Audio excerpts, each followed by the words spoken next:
Study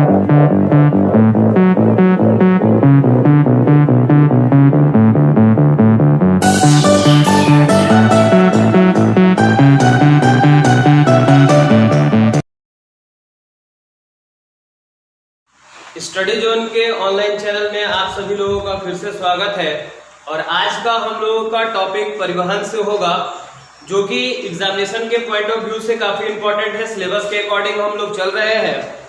जैसा कि हम लोगों को पता है कि परिवहन में मुख्यतः सड़क परिवहन, रेल परिवहन, वायु परिवहन हम लोगों को पढ़ना है, जिसमें आज का टॉपिक सड़क परिवहन से होगा। और आज हम लोग विचार करने वाले हैं सड़क परिवहन के कुछ तमाम वैसे क्वेश्चन को लेकर जो कि एग्जामिनेशन में पूछे जाते हैं, और हो सकता है कि किताबों में आपको जल्दी ये देखने को ना मिले, एग्जामिनेशन में ही मिले। तो कुछ प्रश्नों के साथ आज हम लोग अपने इस वीडियो को स्टार्ट करते हैं। जैसे कि अगर आपसे ये पूछा जाए पूर्वोत्तर राज्य, जैसा कि मैंने पिछले वीडियो मैप में आपको पूर्वोत्तर राज्य के बारे में बताया, तो कहता है कि पूर्वोत्तर राज्य को भारत से जोड़ने वाले राष्ट्रीय राजमार्ग का क्या नाम है। बहुत ही बेहतरीन क्वेश्चन है, जो कि जल्दी एग्जामिनेशन में देखने को नहीं मिलता है, और मिलता है तो जवाब नहीं मिलता है। अगर अगला सवाल हम लोग बात करें कि राजस्थान का थार मरुस्थल, राजस्थान के थार मरुस्थल से गुजरने वाले राष्ट्रीय राजमार्ग का क्या नाम है। ये भी काफी बेहतरीन क्वेश्चन है। अगर आपके पास इसका जवाब है तो जरूर अपने मन में रखें, आगे आपको वीडियो के माध्यम से ये जवाब जरूर दिए जाएंगे। कहता है कि राष्ट्रीय राजमार्ग, जो राष्ट्रीय राजमार्ग है वो पूरे सड़क परिवहन का, राष्ट्रीय राजमार्ग पूरे सड़क परिवहन का कितना प्रतिशत है, और परिवहन उसका कितना प्रतिशत के अंतर्गत माना जा सकता है। ये प्रश्न शायद आपको उतना समझ में नहीं आ रहा होगा, वीडियो के माध्यम से जब आगे बढ़ेंगे तो ये प्रश्न भी हम लोग क्लियर करेंगे। कहता है, अगला सवाल कहता है कि भारत के 12 बंदरगाह को जोड़ने वाली वह परियोजना कौन सी है। तो ये तमाम वैसे क्वेश्चन हैं जो आपके एग्जामिनेशन के पॉइंट ऑफ व्यू से काफी इंपॉर्टेंट है और अच्छे प्रश्नों में शामिल है। और वीडियो के माध्यम से आगे हम लोग जब बढ़ेंगे तो बात करेंगे। जैसे एक नाम आर्कलैंड का आता है, और जो हम लोग जीटी रोड कहते हैं, तो इस जीटी रोड का नामांकन आर्कलैंड ने ही किया था, और इससे पहले इसे शेरशाह सूरी मार्ग के नाम से जाना जाता था।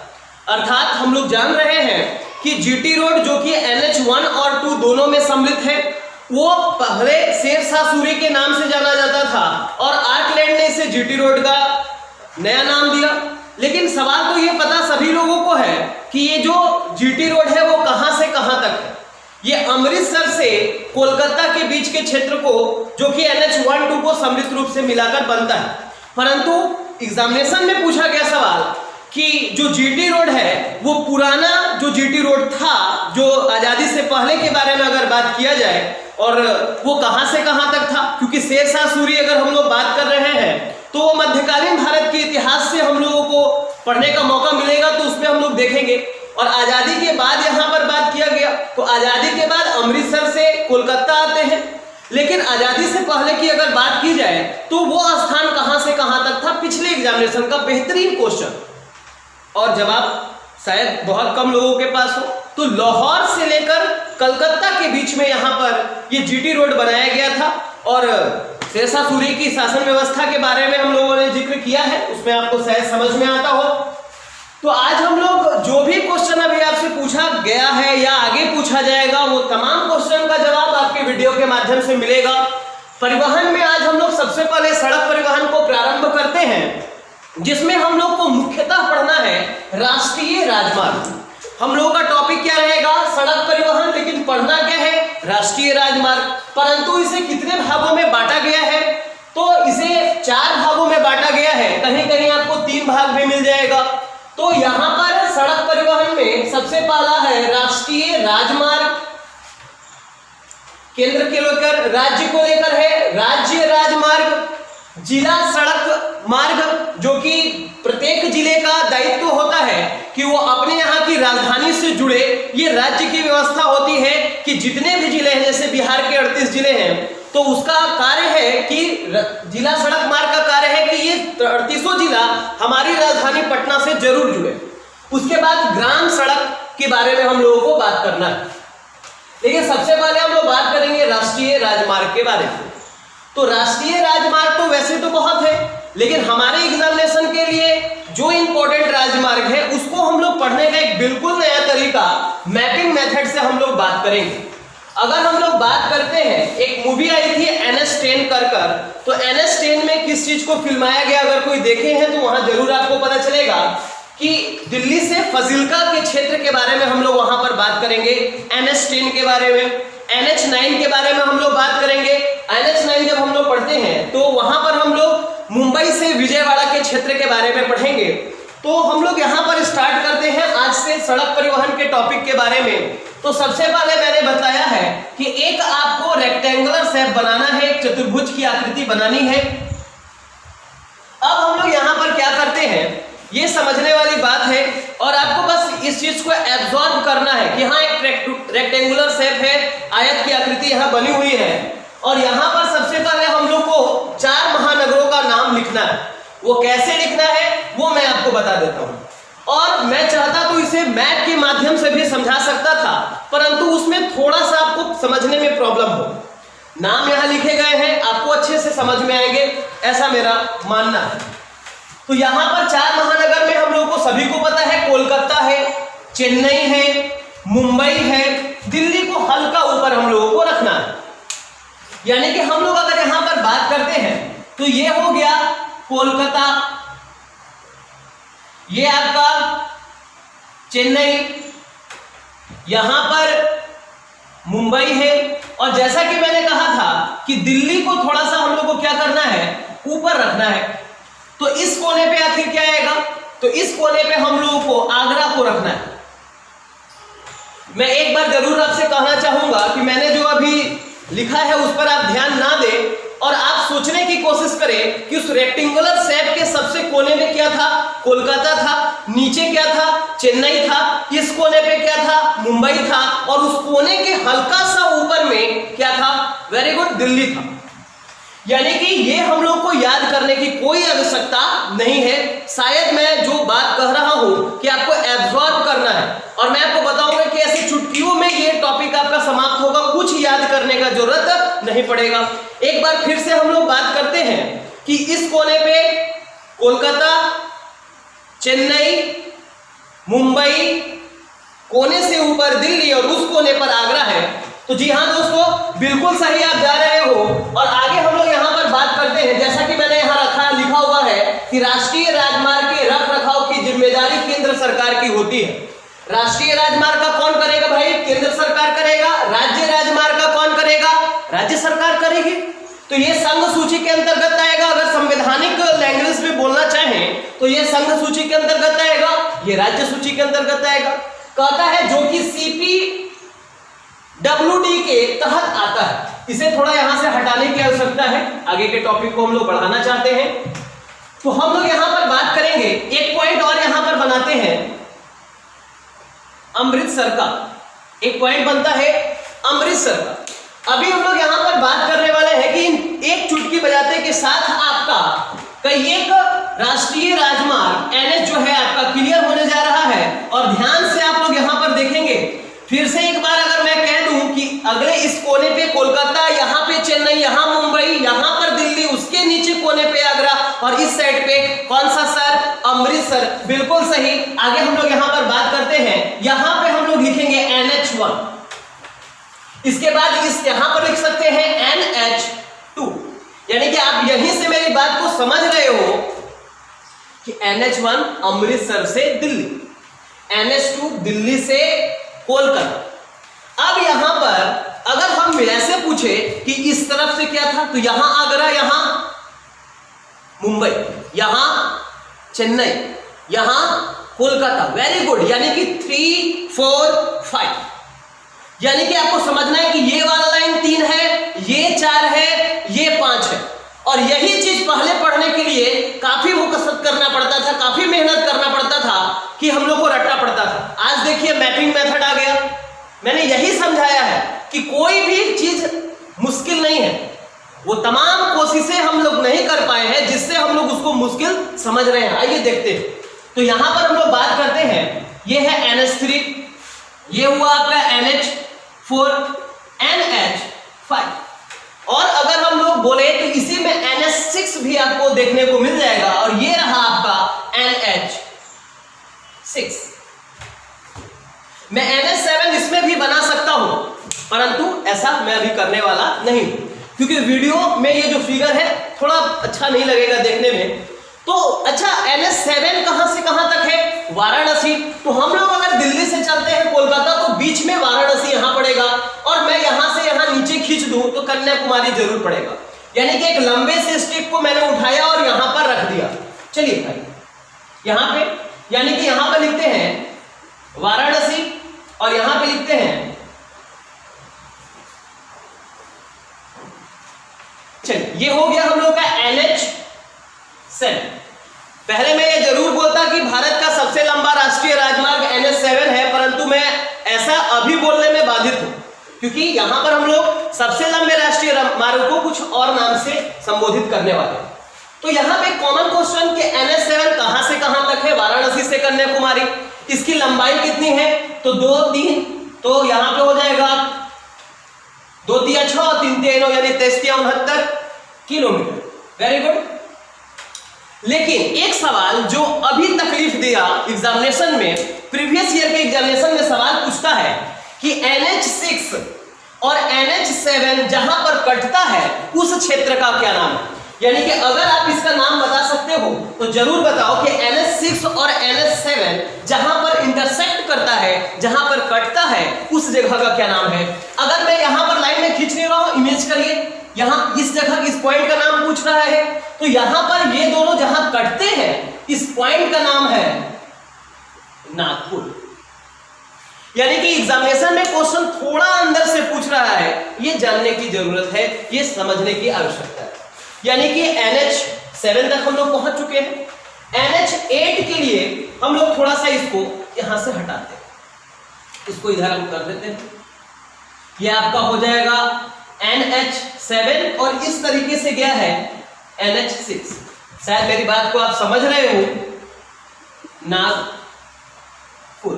ठीक है, अब एक आ गया 7 तक हो गया। अब हम लोग को पढ़ना है NH8।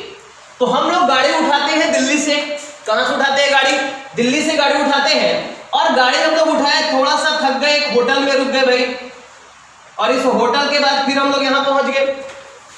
तो इस होटल जहां पर हम लोग रुके वो जगह था जयपुर। कौन सा जगह था? जयपुर। यानी कि दिल्ली से जयपुर और जयपुर से मुंबई, ये इस हाईवे का नाम हमने रखा है NH8। मैं फिर से आप लोगों से ये बात करना चाहता हूं, क्योंकि मैं चाहता हूं कि इसी वीडियो के माध्यम से ये पूरा टॉपिक आपके दिलो दिमाग पर छा जाए, आपको दोबारा पढ़ने की आवश्यकता ना पड़े। इसलिए फिर से मैं वो रेक्टेंगुलर शेप के बारे में एक बार जिक्र करता हूं। तो इस कोने पे क्या था? कोलकाता। यहां पर क्या था? चेन्नई। यहां पर क्या था? मुंबई। इस कोने पर आगरा, उसके ऊपर दिल्ली, और बार बार छूट रहा है उस कोने वाला अमृतसर। तो मैं अगर आपसे ये पूछूं कि NH1 किसको किसको जोड़ता है, तो NH1 जोड़ता है दिल्ली, अमृतसर। एग्जामिनेशन में बच्चे बैठे, सवाल पूछा गया NH1 किसको किसको जोड़ता है? जवाब में दिल्ली तो था पर अमृतसर नहीं था। बहुत सारे स्टूडेंट समझ रहे हैं, बिल्कुल सही। वहां पर पाक सीमा का जिक्र किया गया। किसका जिक्र किया गया? यानी कि NH1 दिल्ली से पाक सीमा कह लीजिए, क्योंकि अमृतसर लगा हुआ है। अगर आप मैप में यहां तक पहुंच पा रहे हो तो आप यहां पर देख सकते हो कि पंजाब के इस कोने पर अमृतसर है, जो कि पाकिस्तान बॉर्डर के काफी करीब है। इसलिए NH1 का जब जिक्र किया गया तो कहा गया कि ये दिल्ली से लेकर अमृतसर, और नहीं तो फिर लास्ट में हम लोग यहां पर पाक सीमा का जिक्र करते हैं। Very good. यानी कि NH1 हो गया, NH2 हो गया, 3 4 5 6 3 4 5 6 जब ऐसे कटता है तो एक साइड से उठता है कोलकाता और इधर जाता है कहां तक? मुंबई। लेंथ के बारे में ज्यादा दिमाग नहीं लगाना है। आगे हम लोग यहां पर बात करते हैं, आगे बात करते हैं सबसे लंबा सड़क परिवहन। तो सबसे लंबा सड़क परिवहन कौन सा है भाई? NH44, NH44, 37 45 44 45, NH44 37 45, यानी कि इसकी लंबाई हो गई। अगर हम लोग यहां पर बात करते हैं कि इसमें क्या नया हो सकता है, तो NH44 कहां से कहां तक जाएगा, तो NH44 आपका जाएगा श्रीनगर से कन्याकुमारी। जी हाँ दोस्तों, श्रीनगर से कन्याकुमारी तक हम लोग का NH44 होगा। आगे अगर हम लोग यहां पर बात करते हैं, आगे हम लोग यहां पर अगर देखने की कोशिश करें तो यहां पर NH44 में ही देश का सबसे बड़ा सड़क सुरंग है, यानी कि देश का सबसे बड़ा सड़क सुरंग किस राष्ट्रीय हाईवे, राष्ट्रीय राजमार्ग में पड़ता है, तो वो है आपका NH44, जिसका नाम है चेनानी नासरी, यानी कि चेनानी नासरी राष्ट्रीय राजमार्ग NH44 में पड़ने वाला सबसे बड़ा सड़क सुरंग है, जिसकी लंबाई 9.2 किलोमीटर है। ये काफी महत्वपूर्ण है अगले एग्जामिनेशन के लिए। आगे अगर हम लोग यहां पर बात करें तो इसी वीडियो में हम लोग अगर जिक्र करें पिछले कुछ क्वेश्चन का हम लोग यहां पर बात कर सकते हैं। अन्यथा अगर हम लोग यहां पर देखने की कोशिश करें तो हम लोग बात करेंगे कि पूरे विश्व का दूसरा सबसे बड़ा परिवहन, सड़क परिवहन भारत है, और पहले स्थान पर यूएसए को हम लोग लेते हैं। यहां पर मैंने इसे लिखा नहीं है इसलिए क्योंकि आप जब वीडियो देख रहे होगे तो उसे रोक रोक कर आप लिख सकते हो, ताकि और भी आपको अच्छा लगे। ताकि क्या होता है, वीडियो अच्छा लग रहा है, समझ में आ रहा है, लोग देख रहे हैं, बहुत अच्छा लगा, वेरी गुड, ठीक है। लेकिन वो वीडियो में सारा कुछ लिखा हुआ है तो मन में लगता है कि लिखने की आवश्यकता नहीं, परंतु अगर यहां पर मैं बोल रहा हूं तो आपको लगेगा ये इंपॉर्टेंट इन्होंने नहीं लिखा है, तो आपको लिखना पड़ेगा, तो वो वीडियो से अटैचमेंट आपका ज्यादा बनेगा और ज्यादा अच्छे से देखेंगे। मेरा यह सोचना है, मेरा मानना है। जैसे एक सवाल है जवाहर सुरंग को लेकर कि जवाहर सुरंग कहां पड़ता है, तो जवाहर सुरंग आपको NH1A में पड़ेगा। जवाहर सुरंग कहां पड़ेगा, NH1A में पड़ेगा, जो जम्मू कश्मीर को श्रीनगर से क्या करता है, जोड़ता है। और यह सुरंग, ये जो सुरंग है एक दर्रा है जिसका नाम है बनिहाल दर्रा, यानी कि जवाहर सुरंग वही जवाहर सुरंग जो NH1A, अब NH1 नहीं मैं बोल रहा हूं NH1A में पड़ता है, जो कि बनिहाल दर्रे में स्थित है। जवाहर सुरंग से काफी क्वेश्चन पूछने को मिलेगा। अगर आप लोगों को इसका स्क्रीनशॉट लेना है तो आप ले सकते हो, क्योंकि अगला टॉपिक हम लोग इसी से स्टार्ट करने वाले हैं। अगर आप स्क्रीनशॉट लेना चाहते हैं तो ले सकते हैं। चलिए आगे हम लोग यहां पर बात करने वाले हैं 1999 की बात करते हैं। 1999 में 4 महानगरों को जोड़ने के लिए स्वर्णिम चतुर्भुज योजना की पहल की गई हमारे प्रधानमंत्री अटल बिहारी वाजपेयी के द्वारा। यानी कि स्वर्णिम चतुर्भुज योजना के बारे में अगर हम लोग यहां पर बात करें, स्वर्णिम चतुर्भुज योजना से सवाल अगर पूछा जाए तो स्वर्णिम चतुर्भुज योजना कितना किलोमीटर का है, तो 5846 किलोमीटर इसकी कुल लंबाई है। और स्वर्णिम चतुर्भुज यानी कि चारों तरफ से जोड़ने की सड़क परिवहन की बात की गई।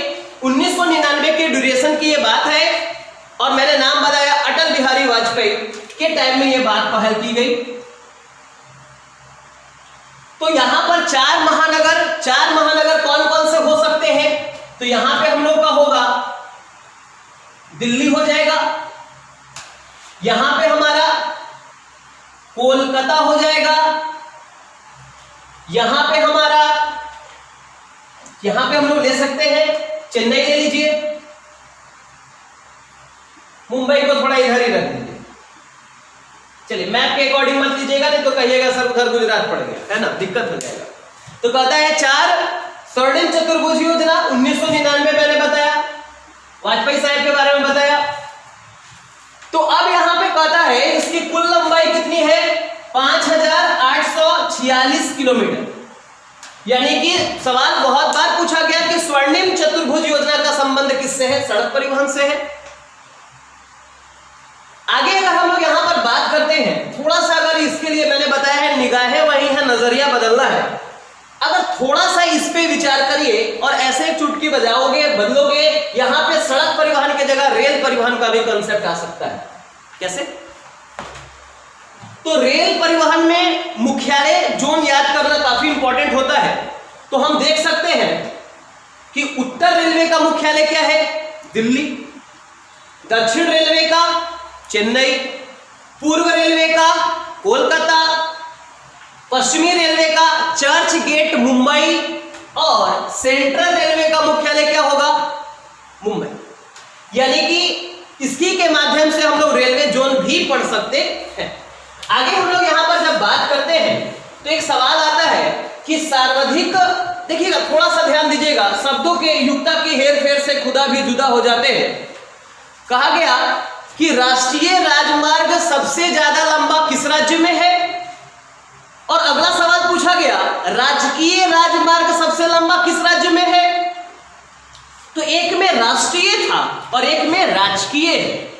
तो राज्य के अकॉर्डिंग जब लिया जाएगा तो महाराष्ट्र होगा और राष्ट्रीय के लिए लिया जाएगा तो उत्तर प्रदेश होगा। यानी कि राष्ट्रीय राजमार्ग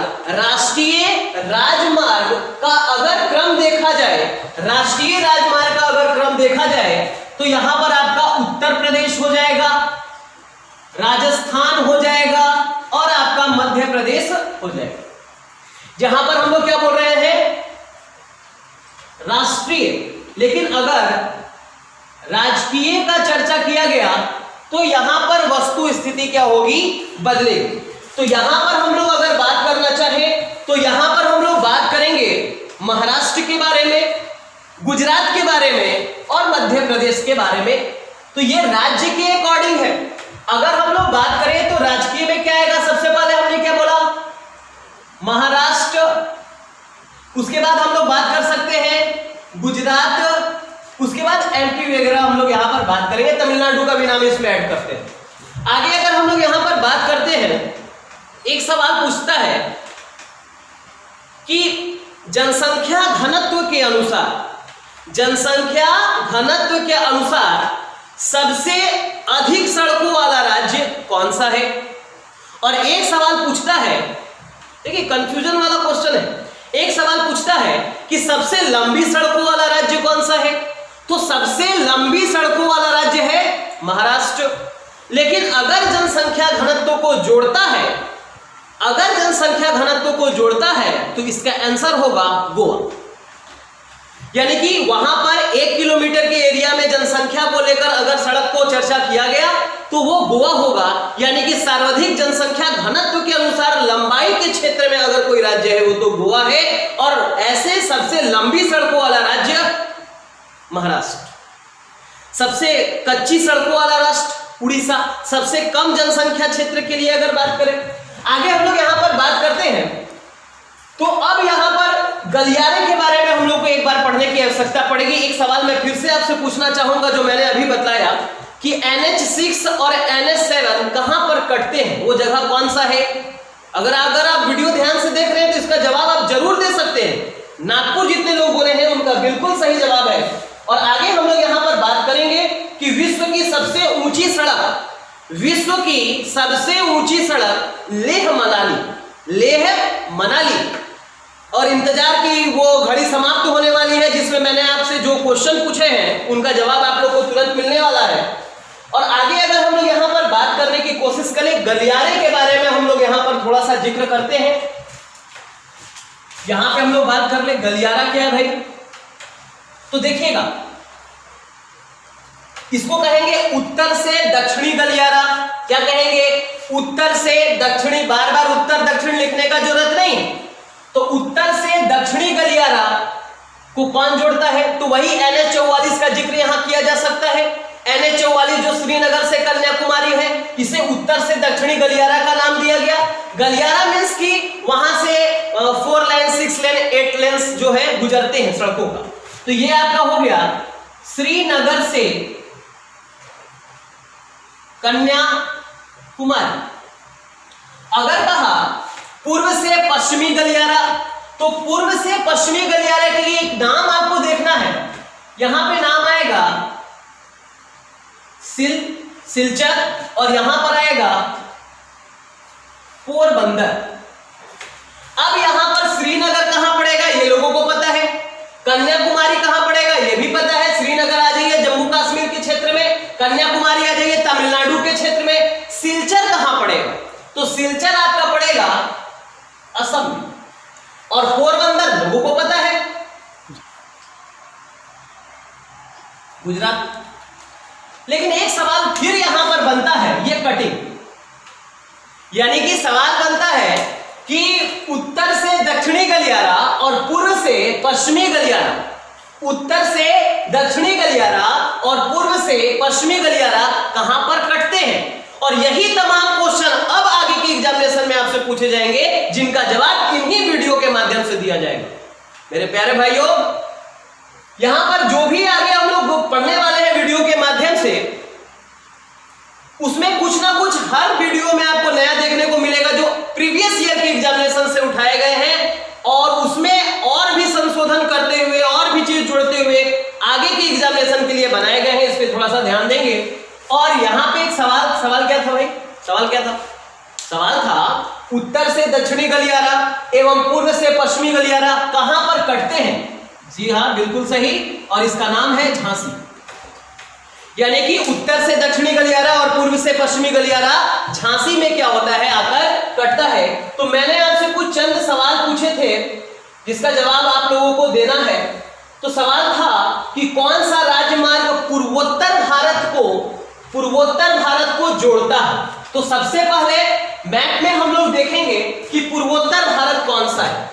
मैंने बताया था अरुणाचल प्रदेश, नागालैंड, मणिपुर, मिजोरम, पिछले ही वीडियो में मैंने आपको बताया है। अगर जो मैप का वीडियो नहीं देख पाए हैं तो मैं आग्रह करता हूं कि आप मैप का वीडियो पढ़ें, ताकि आगे के जितने भी वीडियो हैं वो आपको समझ में आए। तो सवाल करता है कि पूर्वोत्तर राज्यों को भारत के राज्यों से जोड़ने का कार्य कौन सा NH हाईवे करता है। तो मैं यहां पे महज लिख देता हूं, नोट का आपको करना है, मैं लिखने का काम यहां नहीं करता। NH 31, यानी कि NH जो 31 है वो पूर्वोत्तर राज्यों को भारत से लिंकअप करता है, जोड़ता है।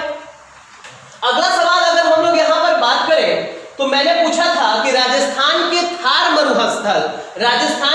मरुस्थल से गुजरने वाली वो नेशनल हाईवे, राष्ट्रीय राजमार्ग कौन सा है जो राजस्थान के थार मरुस्थल से गुजरता है। तो उसका जवाब है यहां NH 15, यानी कि थार मरुस्थल से गुजरने वाला वो कौन सा है राष्ट्रीय राजमार्ग, NH 15। अगला सवाल हमारा था भारत के 12 बंदरगाहों को जोड़ने वाली उस परियोजना का क्या नाम है। तो भारत के 12 बंदरगाहों को जोड़ने वाली परियोजना का नाम है सागरमाला परियोजना। कौन सी परियोजना? सागरमाला परियोजना।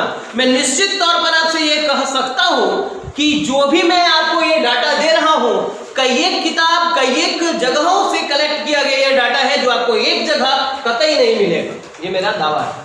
आगे हम लोग अगर बात करते हैं, मैंने थोड़ा सा यहाँ पर NH 9 और NH 10 को भी जगह देने की कोशिश की है। तो अगर NH 10 हम लोग बात करने की कोशिश करें तो NH 10 आपका पड़ेगा, देखिए कि थोड़ा भाव है यहाँ पर, NH 10 जो कि मुंबई से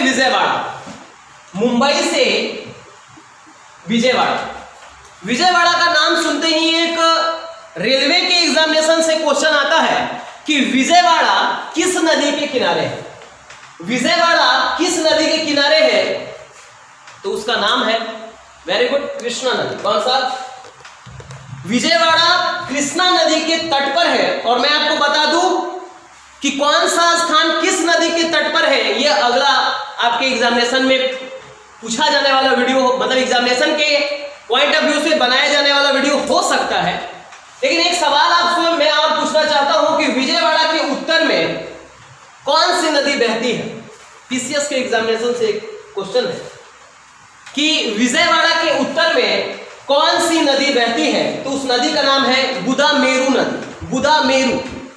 बुदामेरू नदी जो है विजयवाड़ा के उत्तर के साइड से बहने वाली वो नदी है। और आगे अगर हम लोग यहां पर बात करें कि जो सवाल था कि राष्ट्रीय राजमार्ग पूरे सड़क परिवहन का कितना प्रतिशत है भाइयों? 2%। लेकिन यही राष्ट्रीय राजमार्ग जो पूरे सड़क परिवहन का महज 2% है, ये परिवहन के लिहाज से, परिवहन के दृष्टिकोण से ये 40% भार क्या किए हुए हैं, संभाले हुए।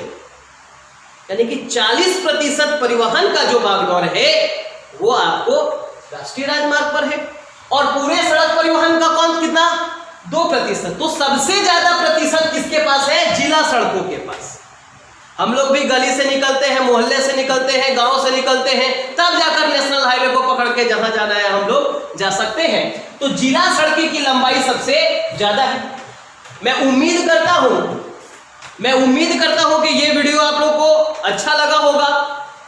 इस वीडियो में काफी क्वेश्चन ऐसे हैं जो आपके एग्जामिनेशन के लिए ही बने हैं। अगर आपको ये वीडियो अच्छा लगता है तो वीडियो को सब्सक्राइब करें, शेयर जरूर करें, अपने दोस्तों को अपने विभिन्न ग्रुप्स में इसे भेजें ताकि अधिक से अधिक लोग इसका लाभ उठा सके। और आपको अगर सच में वाकई अच्छा लगता है ये वीडियो तो सब्सक्राइब करें। सब्सक्राइब करने का एक बहुत ही बेहतरीन फायदा आप लोग को ये होता है कि जैसे ही वीडियो हम लोग अपलोड करेंगे तो सबसे पहले वो आपके तक पहुंचेगा, और जब सबसे पहले आप तक पहुंचेगा तो आप सबसे आगे हो। क्योंकि कोई भी टॉपिक मैं पढ़ाऊंगा तो तमाम कंसेप्ट को एक जगह कर और वो मैं आपको यहां पर देने की कोशिश करूंगा। जैसे कि मैंने इसमें सड़क परिवहन बताया, सड़क परिवहन में हम लोगों ने यहां पर स्वर्णिम चतुर्भुज योजना का जिक्र किया है, गलियारों का जिक्र किया है, तमाम इन बातों का जिक्र किया। कुछ ऑब्जेक्टिव क्वेश्चन को हम लोगों ने यहां पे रखने की कोशिश की है। मैं उम्मीद करता हूं कि ये वीडियो आपको अच्छा लगा है। तो आज के लिए बस इतना ही। Classes over.